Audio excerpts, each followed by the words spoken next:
Good morning. Welcome to worship with the community of the First Unitarian Church of Omaha. My name is Dave Richardson, and I'll be serving as the worship associate today. Our guest speaker this week is Matt Hansen, who is the co-founder of the Flatwater Free Press, who will be speaking to us on the state of journalism in Nebraska. Whether you're attending online or in person, we are glad you have chosen to join us for worship. Worship, which is Latin, and it means to remember that which is of worth, to call us back to our higher values. A special welcome to visitors. This congregation is a community of all ages and abilities. It is a community with a rainbow of gender and sexual identities. It is a community of diverse cultural and class backgrounds. We draw from many sources of inspiration and share common liberal religious values. Whoever you may be, we welcome you in bringing your whole self into this community.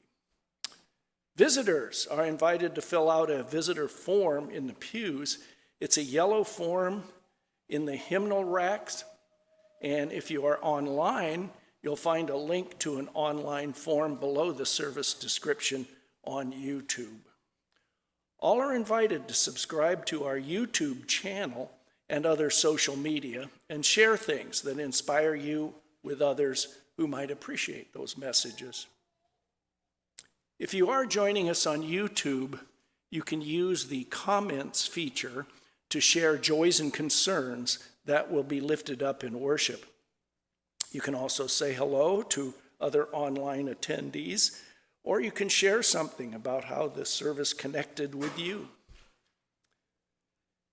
It is appropriate to acknowledge that the First Unitarian Church of Omaha occupies the traditional treaty lands of the Omaha and Oto Missouri tribal nations, whose sovereignty existed long before the state of Nebraska.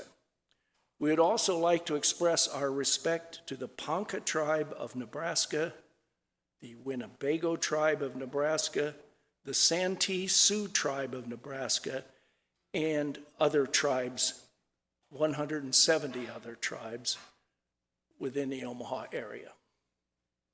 We have a couple of important announcements. First one from Jerry Trish on our Capital Fund campaign.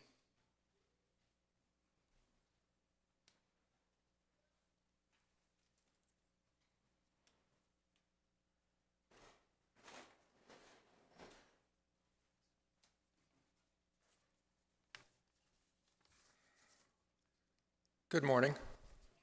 Yeah, I clearly have more than just an announcement. I'm going to have a few words to say.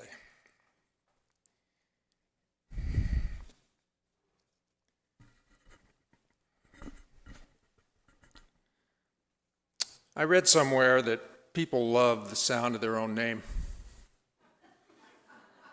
They love to hear it. And it probably doesn't work if you just repeat your name to yourself. I think it's better when someone addresses you and they use your name. It's like music to your ears. I think that's so interesting. Don't you, Elaine? Don't you? And Linda, don't you think that's so interesting? I think she does too. Let's see, there's John and Kaylin. Good morning. You know, John's email handle is Hammer. I'll let you do with that however you want to do it. Who else is here this morning? Vic. Good morning, Vic. Good to see you. I love my name. We'll be sure to use it. And is Colin here this morning? Colin, yes, Colin is here. Colin has already been to the pledge table for the capital campaign twice. So, thank you, Colin. On your third visit, you get a free yellow hard hat.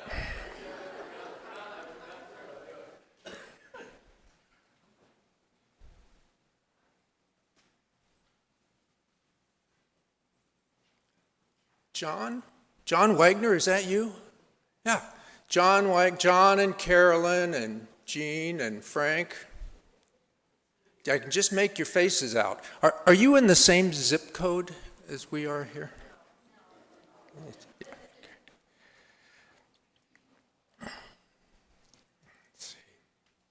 If people love the sound of their own names, then they really love to hear stories about themselves.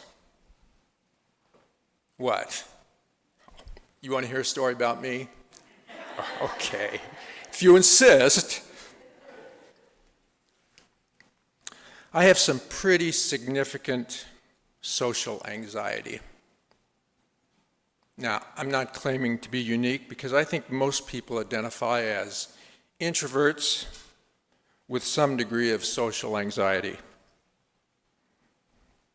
There are a few brave souls out there that would identify as extroverts, but frankly, I don't know any. My social anxiety expresses itself as an abject fear of public speaking. I am terrified, or at least I was until a few months ago. Just thinking about public speaking makes my heart pound and my hands shake, and they're kind of shaking right now. I signed up for a speech class when I was in high school. I don't know what I was thinking. Maybe I was thinking that speech class, so you go and you sit and you listen to speeches. At some point it became clear to me that I wasn't going to pass the course unless I got up front and I actually gave a speech myself. So at that point, when I realized that, I did really the only reasonable thing to do, and that is write. I dropped the class. I attended 3 years of law school, and I do mean attended because I didn't say a single word in any of the classes during those 3 years. I was petrified of speaking in front of anyone. So why am I up here now? What changed? Two things. I got familiar with the deferred maintenance for this building, and I felt that I was in good position. Yeah, that's funny by itself, isn't it? I got familiar on a first-hand basis with the deferred maintenance for this building, and I felt that I was in a good position to help tell a story to you about what needed to be done so that you could decide whether to stay, and if you stayed, what it meant to stay in this building. The other thing, for some reason, I just felt certain that you would accept me as the messenger about the building and would root for me to overcome my phobia and be a successful speaker. And if I started to visibly shake or stumble over my words, then you would just root for me a little harder.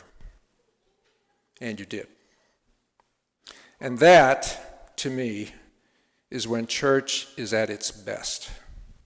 When we love and support each other as we overcome our anxieties and try to become the best version of ourselves that we can be. So, enough about me. How are you doing? I think you're doing very well. And I'm going to tell you just how well in a moment, how well you're doing on the capital campaign, that is. But first, let me introduce our capital campaign team. Please stand and be recognized whether you are here or not. John Wagner, Carolyn McNamara, John Goldner, Jessica Eman, Daniel Bird, Frank Wagner, Jean Wagner, Jennifer Larson, Kim Donovan, Walt Justed, Beth Conover. Very good, thank you. And our new American citizen, Sarah Copeland.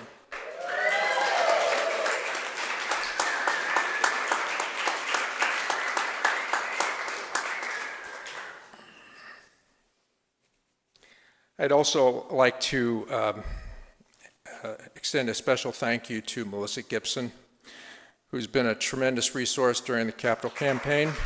Thank you, Melissa. I have here written a cheerful and positive influence throughout the campaign, so I agree with all that. The capital campaign began a little over a month ago. We established a goal of $250,000, and with $275,000 of the church's investments, that would give us a total of $525,000 to spend on the deferred maintenance we have in this building. Since the start of the campaign, we have replaced the RE roof. We have restarted the sanctuary windows refurbishment. We've installed a new exit door in the nursery. And we're scheduled for this summer an exterior painting, a repair of the steeple, replacement of the church roof, and installation of a lightning protection system. And we're going to add to that list a $30,000 renovation of the nursery, which includes an end to the flooding that room has suffered periodically for decades. Yes. So this is a reminder, you may have seen it on social media, but we are going to tear up the tile floor later this week in the nursery, so we need some volunteers after the service to help us move furniture and toys out of the nursery into the common room so that we have a clear room for the contractor to work on Thursday. So the capital campaign formally ends today, which means we'll quit asking you for money for the building anyway. But the campaign continues for anyone who'd still like to contribute. You just indicate on your contribution that you'd like it to go to the capital campaign.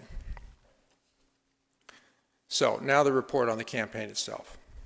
We've had 85 members and friends who have contributed or pledged to this date.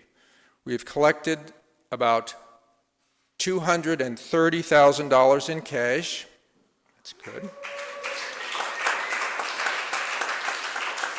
Now that's just a little short of our $250,000 goal. But we also have collected an additional $207,000 in pledges, and that makes our total for the capital campaign $437,000.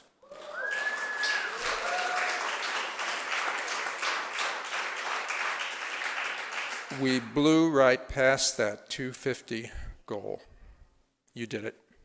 Be proud of what we have accomplished by coming together, and we now have money not only to meet our deferred maintenance needs, but also to make some much needed improvements to the building.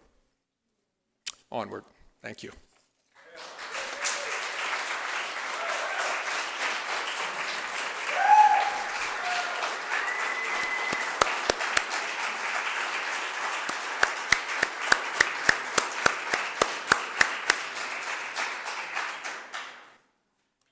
Thank you. I didn't catch your name. Oh, no, thank you, Jerry, and the committee. Our prelude is next.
Next, we'll have the lighting of our chalice.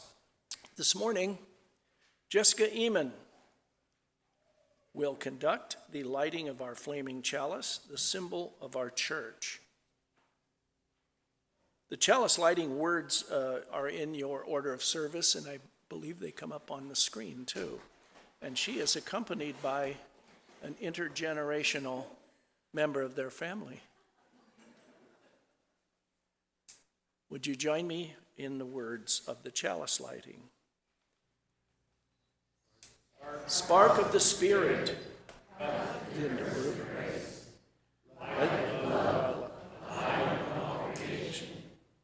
as we kindle this flame, we rekindle our connection to the sacred web of life.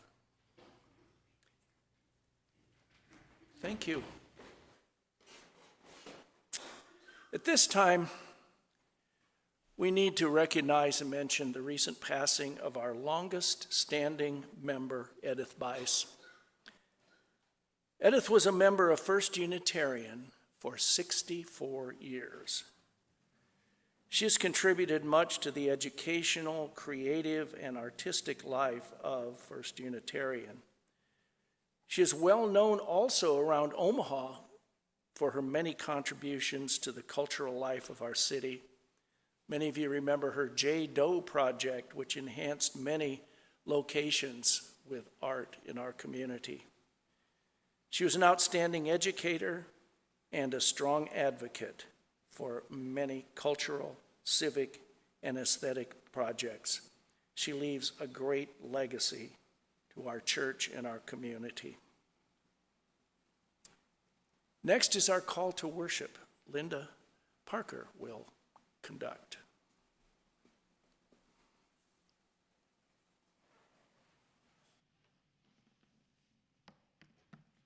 Good morning.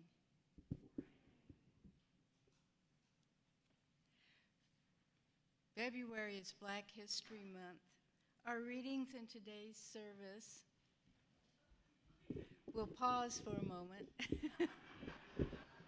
Thank you, kindness. February is Black History Month. Our readings in today's service will recall from American history the eloquence, courage, and wisdom of our Black brothers and sisters. The opening reading is from Paul Robeson. I shall take my voice wherever there are those who want to hear the melody of freedom or the words that might inspire hope and courage in the face of despair and fear. My weapons are peaceful, for it is only by peace that peace can be attained. The song of freedom must prevail. And now Elaine Wells will lead us in our hymns this morning. The first is number 320.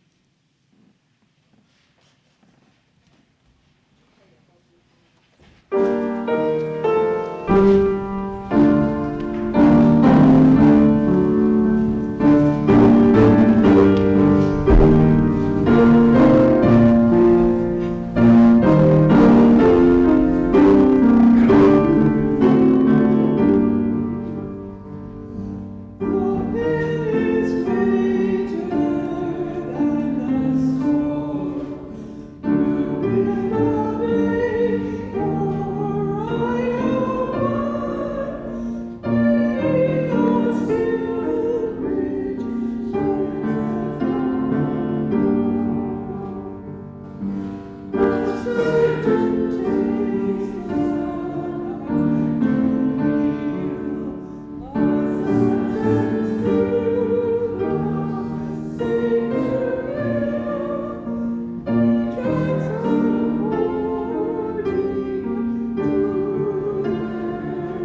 Every week, we take up an offering in support of our liberal religious values.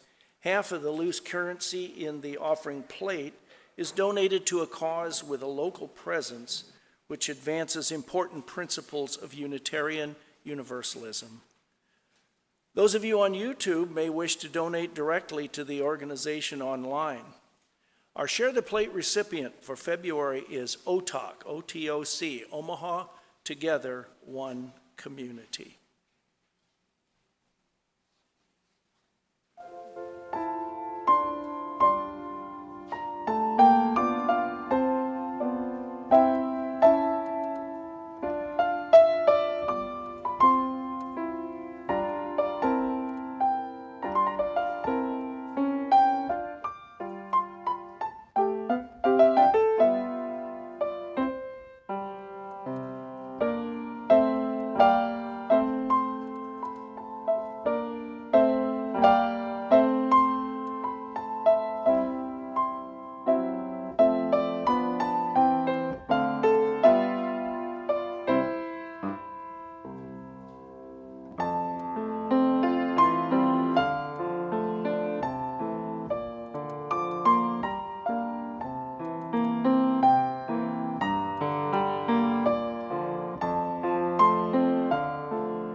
Each week, we express our joys and concerns.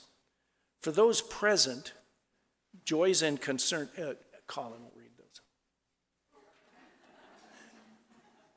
It might have some big words on it that I didn't recognize. For those present, joys and concerns are shared in a notebook in the back of the sanctuary. Those online can put items to be shared in the comment area. All items will be shared by Colin McDonald.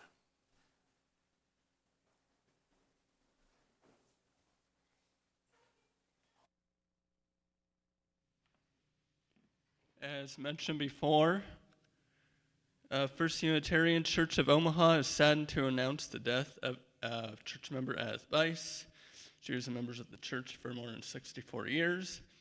Has spent several decades teaching art in Omaha Public Schools, Joslin Art Museum, and Metro Community College. Her public art efforts appear at the Jean Leahy Mall, Lawrence and Gardens, Fontanelle Forest, and several others. A memorial service will be at 3 p.m. on Sunday, March 9th, with more details to follow. From Terry Lynn Brewer, saying thank you for all the well wishes while I have been in recovery. That's it.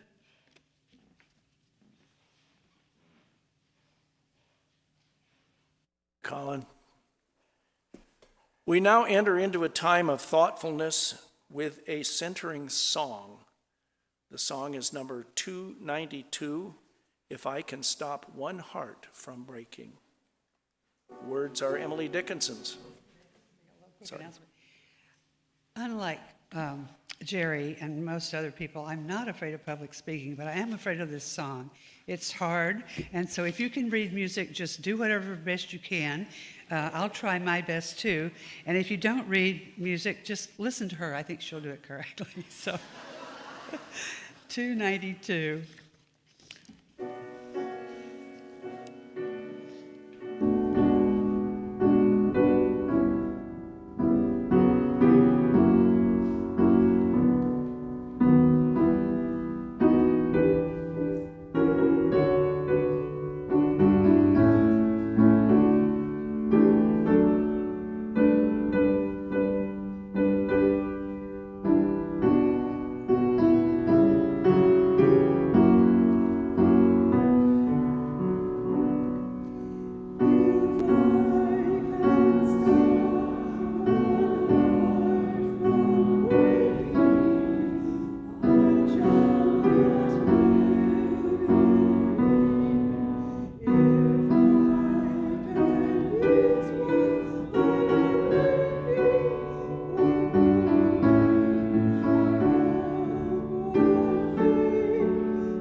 We will now enter into a time of contemplation.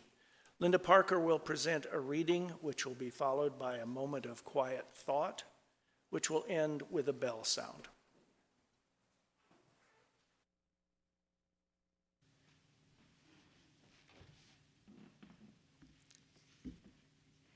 During Black History Month, let us remember the significant impact that journalist Ida B. Wells had in the realm of investigative journalism. In the book, Who is Ida B. Wells?, author Sarah Fabini wrote the story of how a girl born into slavery became an early leader in the civil rights movement. Ida B. Wells was the most famous Black female journalist in 19th century America. Born into slavery in 1862, she was freed as a result of the Emancipation Proclamation of 1865. Seeing how unjust the world was, drove her to become a journalist and activist. Throughout her life, she fought against prejudice and for equality, reporting on lynchings and serving as a leader in the women's suffrage movement. She co-owned a newspaper, wrote several books, and helped found the National Association for the Advancement of Colored People, the NAACP. In 2016, the Ida B. Wells Society for Investigative Reporting was founded to promote investigative reporting. On May 4th, 2020, she was posthumously awarded a Pulitzer Prize special citation, quote, for her outstanding and courageous reporting on the horrific and vicious violence against African Americans during an era of lynching, unquote. As we spend a moment in contemplation, let's also remember Dr. Martin Luther King's famous words, "The arc of the moral universe is long, but it bends towards justice." May we reflect, as we begin our own reflection, may we consider the life of Ida B. Wells and on our progress of the journey on the arc towards justice. And now a moment of silence.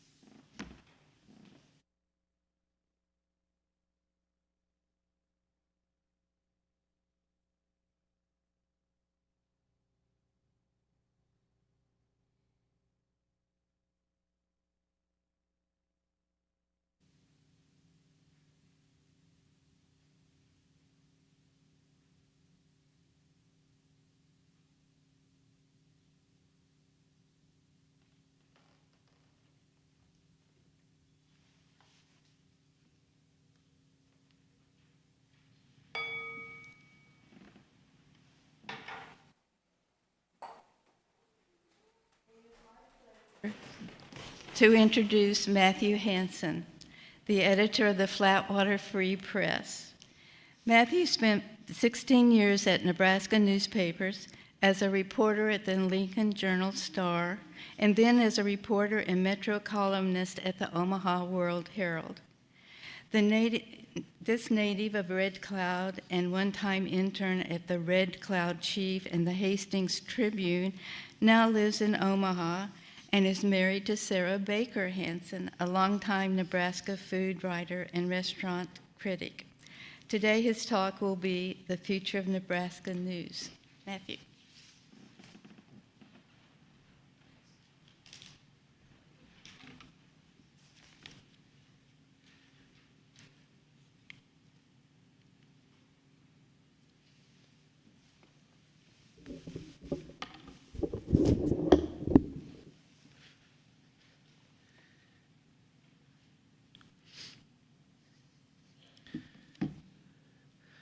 My grandma Irene always wanted me to be a minister.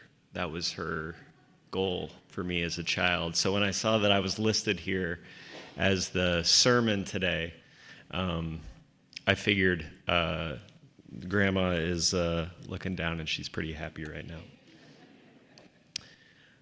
And I'm here to talk about a thing that is very close to my heart. It's news, sort of how we can preserve it and what it looks like moving forward. And let's start with the very, very, to me, Old Testament God scary chart, which is that, if you guys can see this, this is total employment is the black line up top, and the number of journalists in Nebraska is the red line.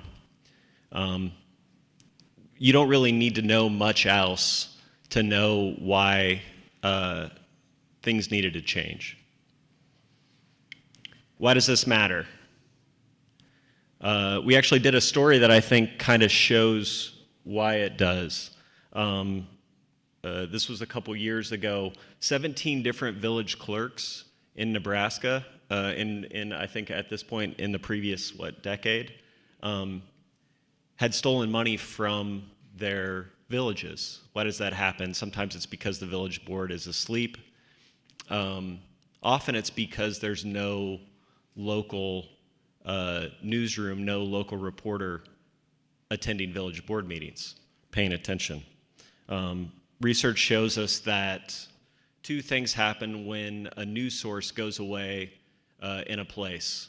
One, government fraud increases, and two, so does political polarization.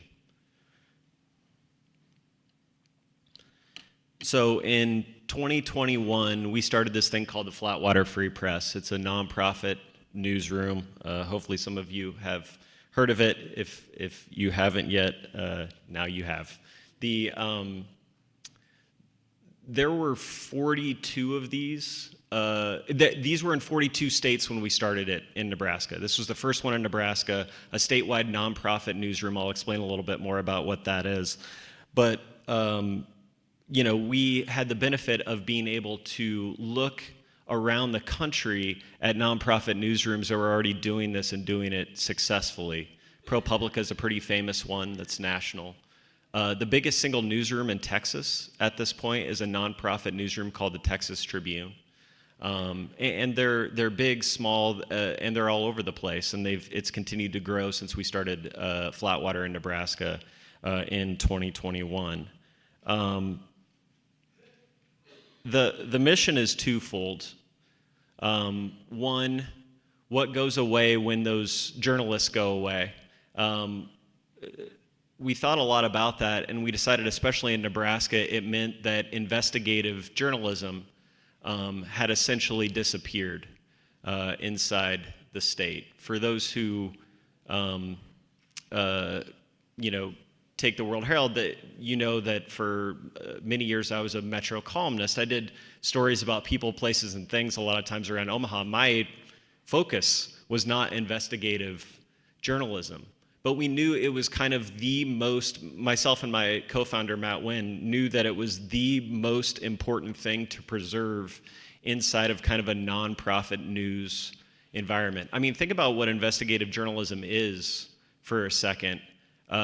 You spend a ton of time, a ton of money to maybe get to a good story, an interesting story, and at that point you definitely make people mad, powerful people oftentimes. The idea that that ever existed inside for-profit journalism is kind of bizarre when you consider what investigative journalism actually is. I think it feels a lot cleaner, to me at least, a lot more pure inside of a nonprofit newsroom. So investigative journalism, right? That was mission one for the Flatwater Free Press, is mission one. Mission two is something that makes us different than the 300 or so nonprofit newsrooms that do exist around the country at this point. And we thought it was a very Nebraskan mission. Essentially, we said, what else has been lost in Nebraska news? We defined it as connective tissue, essentially. When you think about institutions in the state of Nebraska that bound the state together, you can probably think of a couple. The university, to me, is one, the University of Nebraska. Another, for generations, was the Omaha World-Herald. You and your parents and grandparents took it over here far on the eastern edge of the state, and then they put it on trucks, and it got carted to the Wyoming border, to every small town in this state for generations, including to my hometown of Red Cloud. I grew up reading it. That's obviously gone away. I mean, it hasn't gone away in Omaha, but it doesn't go to Red Cloud anymore. So what we decided to do was we defined it as stories that bind us together. So every week we try to tell a story from a different spot in Nebraska where you can read about somebody doing something in Ogallala and care about it in Omaha, or vice versa. I want to just say 1 minute about, somebody always asks me afterwards, well, what is it? I mean, I want to define for you what this is tied to funding, just for 1 second. Essentially, the Flatwater Free Press was started with a gift from a family foundation, the White's Family Foundation. I wouldn't have quit my job and started as the editor of Flatwater Free Press without that gift. It was the most important money that we will ever receive. A lot of kind of the family foundations in Omaha were really big early supporters of ours, and we wouldn't exist without that. And we went to every national journalism foundation, by the way, and there are many. Knight Foundation is the most famous one. And we asked them for money when we were starting out. And they said no. I mean, there's a lot of these around the country, and I don't think they were convinced that these two dudes from Omaha necessarily knew what they were doing, which we didn't, by the way. An interesting thing happened. We started doing journalism, people started paying attention to it, and we started getting $10 a month, $20 a month, $100 a year from people like the people here sitting in the pews. The first time we got a $50 check from a stranger, it was the single, it will be burned into my mind forever. It felt more real at that point than the matching grant that allowed me to quit my job. I knew that day that we were gonna have to do something real and important for Nebraskans. And we've been devoted to that now for 3.5 years. We have 3,000 donors now, most of whom give us $10 or $20 a month or $100 a year.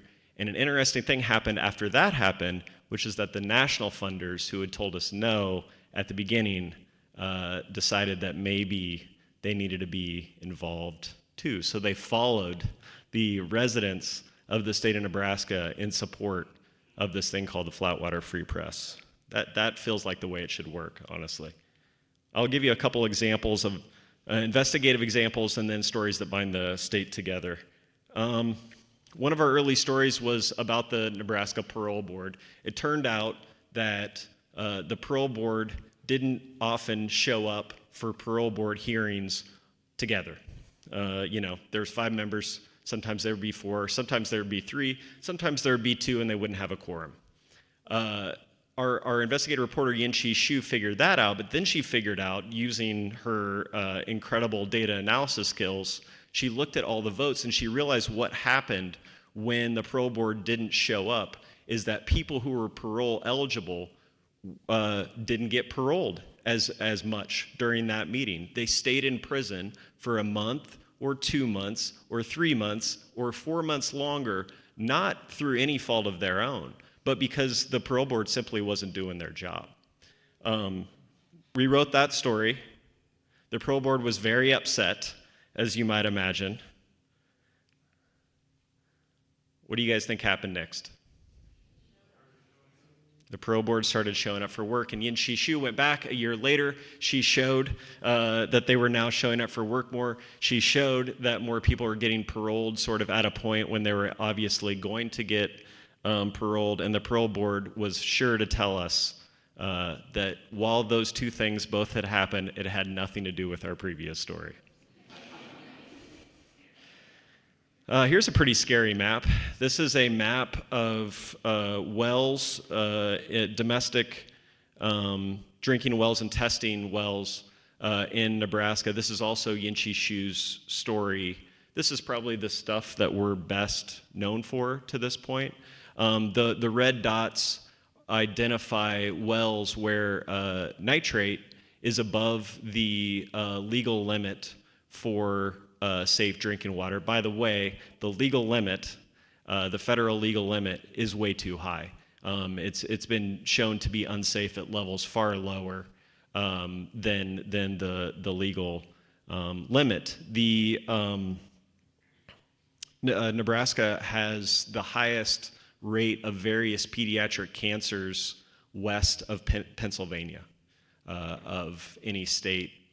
Researchers believe that this is one of the reasons. We've done 20 stories on this. Interesting things have happened. There are a bunch of bills, including bills that have become law inside the Nebraska legislature, that started to try to address this problem. It's piecemeal, there's not enough money for it, et cetera, but they actually are starting to work on this in a way that they probably haven't in 50 years. And this is a 50-year problem, by the way. This will be a problem for another 50 years. This is an interesting one, and I think it speaks to one of just the basic functions of investigative journalism, which is to give voice to the voiceless.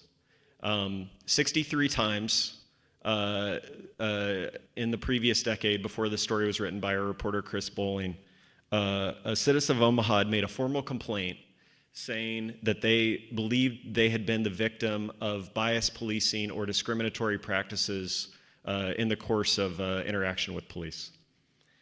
63 times the Omaha Police Department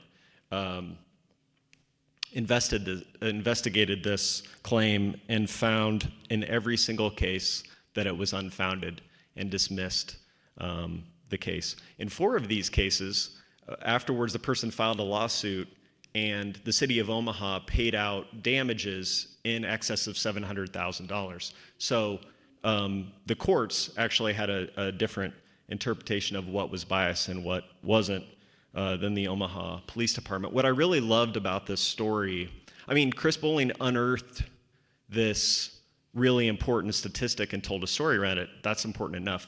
But he also found as many of these 63 people as he could, and he listened to their stories and he wrote them down for readers to know them. This is my favorite investigative story. It was that we've done. It was started by an intern named Evelyn Mejia, who's a native of Norfolk, Nebraska. She came to us, and she was one of our first interns. She came to us and she said that the buses in Norfolk had stopped. The reason they had stopped because the director of the bus service, which was a nonprofit, had stolen $1 million and fled to Mexico. Which he did, by the way.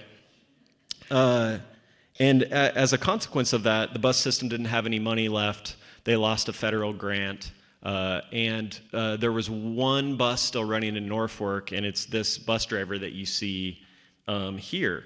She cared about the story because her mom and her brother took the bus to work at a manufacturing plant in Norfolk, and she thought that we should probably write about this. The Norfolk Daily News and some other local news sources had done a bunch of work on it, but nobody had really, done the full story.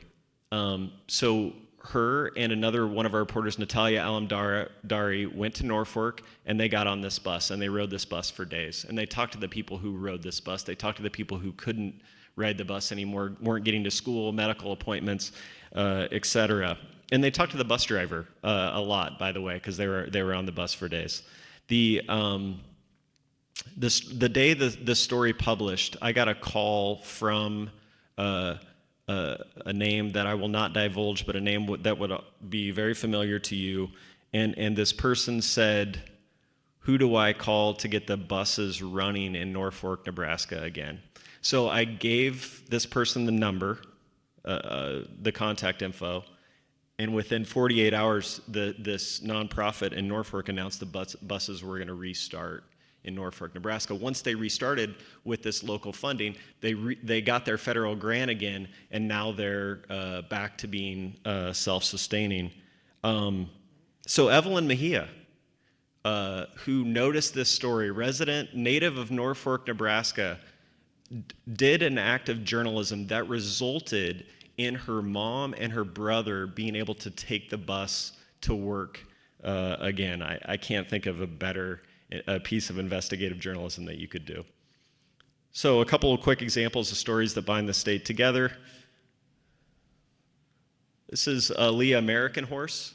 She grew up, lived in the Sandhills, actually she lives in Lincoln now, but she was a finalist to be Teenage Poet Laureate of the United States. One of our freelancers, a guy actually who lives in North Omaha, he's taken the longest freelance trip so far. He drove from North Omaha to the Sandhills and spent a couple days with her and wrote a beautiful story about her and her poetry, which comes out of a lot of loss for her early in life. This is Chef Ba, who I don't know if you guys have ever run across him, but what he does is he runs a nonprofit catering business that teaches women, most of whom are immigrants, new citizens, new refugees, how to, often who were good cooks and chefs in their home countries, how to be part of the restaurant business in Omaha. I should just let Sarah talk about this. This was Sarah's story. You should check it out. I mean, they have events around Omaha. House of Ba, it's called. Sarah wrote the story about that. This is Bailey. I believe her name is Bailey. And if she looks lonely there, it's because she is the lone freshman at her high school in the Sandhills. So one of our reporters, Natalia Alamdari, went out there and hung out with Bailey and wrote this really wonderful story about the freshman class of one. And it was actually a story about community, as it turned out. It was lovely. So all our stuff, we write a couple stories a week, investigative stories, feature stories, stories that bind the state together, and we put them all in an email every Thursday, and we send them to every single media outlet in the state, and they run them in their news sources, and we charge the incredible price of $0 for this service. People always ask me, why don't you charge them money? That's not the point.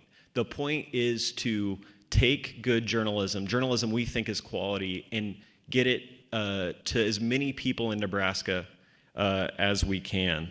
20, 25 media outlets run our stories every week. In addition to, we have our own website and that sort of thing.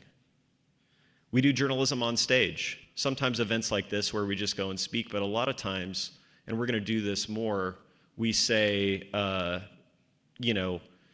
people learn in different ways. Some people don't like to read long stories. And also, it's great to get people in a room and talk about a issue, right? Interesting things happen. This was one up on the screen, was a forum we did on Nebraska's prison system after we did a bunch of journalism around it. We have the most overcrowded prison system in the country. We have for decades. So there's a former warden up there, the oversight guy in Nebraska, a former prisoner at one of Nebraska's correctional facilities, and our reporter Natalia Alamdari. That's a hopelessly naive thing up on the screen now, right? I mean, I can think of all the ways to poke holes in that, to question that assertion. But at base level, I still believe it. And I think our experience at Flatwater is that so do you. We are bigger than we ever thought we'd be. We're more successful than we thought we'd be, and the reason is because people are connecting to it. By the way, I forgot to mention, we don't write about national politics. We took great joy in saying at the outset of Flatwater, if you want to read about, I mean, this was a little dated at this point. But if you want to read about Donald Trump or Hillary Clinton, you know, there are, 3,742 ways that you can do that. We don't have to, you know, be the next one, right? We're trying to be different. We're trying to be Nebraskan. Now, the difference here, though, is that we care about stories that impact Nebraskans. So right now, we've written a dozen stories about immigration. We're going to continue to do more.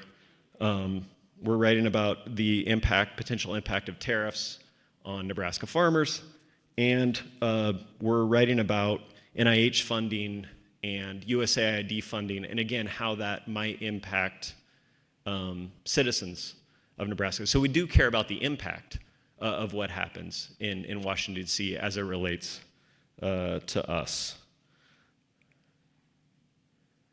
There's a lot of different problems in journalism. Flatwater can help solve a couple, but my co-founder of Flatwater, Matt Wynn, he's actually the director of a thing called the Nebraska Journalism Trust.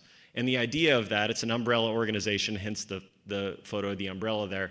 But the idea is we're going to try to solve different problems in journalism with different solutions. So Flatwater is one, right? We restarted a thing in Nebraska called Documenters, which is this really, really cool program by which we train citizens to document public meetings generally where there's no reporter present. Right, so the Omaha Airport Authority, sometimes the county board. I'm trying to think of, sort of all the smaller boards out there that actually, in many cases, control large amounts of money, and no one pays attention to what they do meeting to meeting. We're going to try to take this Documenters idea and take it statewide. I think and we'll be the first outfit in the country to try to take it to small and medium-sized towns. Here's our board. They cross all sorts of generational and ideological, racial and ethnic lines, as does our staff, by the way. And with some more numbers, our newsletter subscribers when we started were 0. So I'm very proud that number is now 26,080 as of last week. And this Bills Inspired number is something that always really gets me, right? You can do journalism for years and feel like it doesn't have an impact or feel like not much of it does. We can identify 16 bills in the Nebraska legislature that were a direct result of Flatwater Free Press investigative journalism, often because the person who brought the bill told us that a Flatwater story was the reason they did so.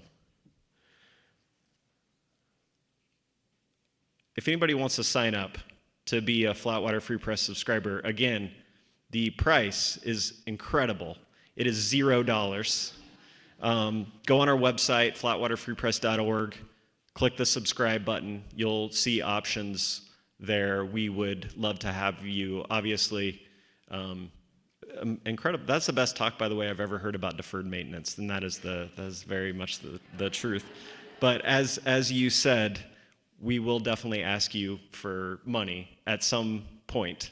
But yeah, we just want people to come along. I mean, it's not about the biggest donors or anything like that. It's about getting as many people possible, as many Nebraskans as possible involved. Thank you so much.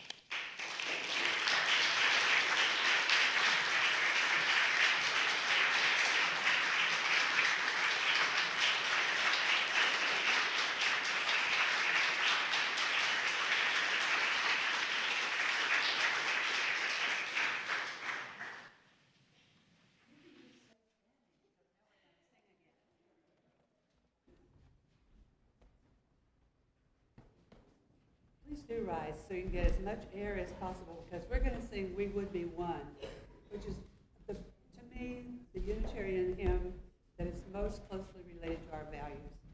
So sing out.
Since November, I have been reflecting on the next stages of my life.